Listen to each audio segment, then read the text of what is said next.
علماء کرام اور مشائخین اعظام نے روزے کے آداب بیان فرمائے ہیں، اور تقریباً علماء کرام نے اپنی کتابوں میں 6 آداب ذکر فرمائے۔ روزے کا سب سے پہلا ادب یہ ہے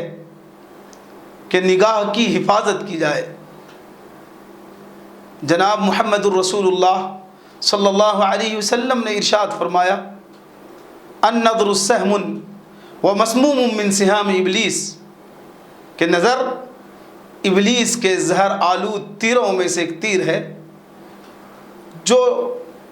ڈائریکٹ دل پر اثر کرتا ہے اور دل کو زہرناک کر دیتا ہے۔ دل میں تقوی اور ایمان کا نور اس وقت تک پیدا نہیں ہو سکتا جب تک کہ ہم اپنے دل کو، اپنی نظر کو، اپنے نگاہ کو پاک و صاف نہ کر لیں۔ اگر خوف خدا کی وجہ سے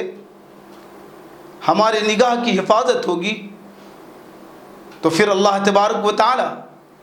دل میں ایک ایسا ایمانی نور نصیب فرمائے گا جس کی لذت و حلاوت ہم دل میں محسوس کریں گے۔ روزے کا دوسرا ادب یہ ہے کہ زبان کی حفاظت کی جائے۔ زبان اللہ تبارک و تعالیٰ کی ایک بہت بڑی نعمت بھی ہے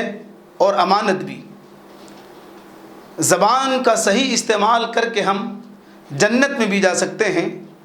اور زبان کا غلط استعمال ہمیں جہنم میں لے جانے کا ذریعہ بھی بن سکتا ہے۔ ترمذی شریف کی حدیث ہے، نبی کریم صلی اللہ علیہ وسلم نے ارشاد فرمایا، هل يكب الناس في النار على وجوههم الا حصائد السنتهم، کہ لوگ جو چہرے کے بل جہنم میں ڈالے جائیں گے زیادہ تر یہ ان کے زبان کی کرتوتوں کے سبب ہوگا۔ روزے کا تیسرا ادب کان کی حفاظت ہے، یعنی جن چیزوں کا اور جن باتوں کا زبان سے نکالنا ناجائز ہے ان چیزوں کا کان سے سننا بھی ناجائز اور حرام ہے۔ آقا علیہ الصلوۃ والسلام نے فرمایا کہ غیبت کرنے والا اور غیبت سننے والا گناہ کے اندر دونوں شریک ہے،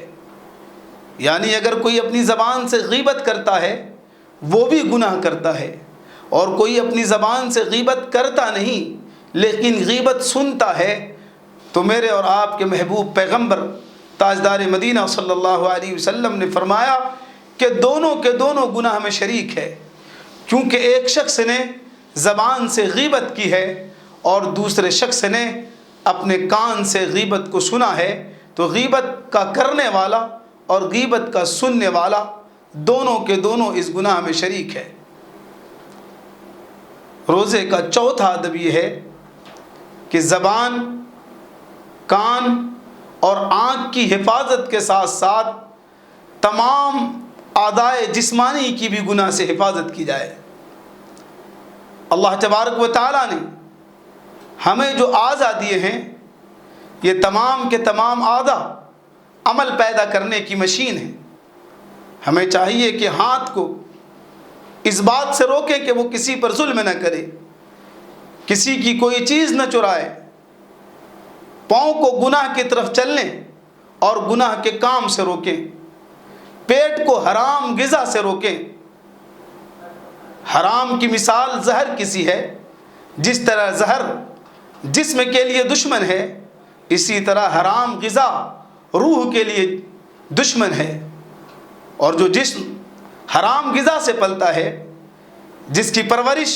حرام غذا کے ذریعے ہوتی ہے، اس جسم پر جہنم کی آگ واجب ہو جاتی ہے۔ پانچواں ادب یہ ہے کہ مال اگرچہ کہ حلال ہو لیکن کم سے کم کھایا جائے۔ کم کھانا بھی آداب میں سے ہے، اس لیے صوفیاء کرام اپنے مریدین سے اس بات کا مجاہدہ کرایا کرتے تھے۔ آپ کتابوں کا مطالعہ کریں، صوفیاء کرام کی مجاہدات کا مطالعہ کریں، تو آپ کو معلوم ہوگا کہ یہ حضرات 4 باتوں کا اہتمام کیا کرتے تھے۔ نمبر 1، تقلیل الطعام، کم کھانا۔ نمبر 2، تقلیل المنام، کم سونا۔ نمبر 3، تقلیل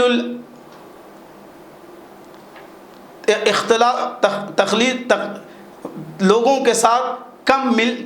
ملنا اور جلنا۔ یہ اولیاء کرام کے مجاہدات میں تھے، یہ کم کھایا بھی کرتے تھے، کم سویا بھی کرتے تھے،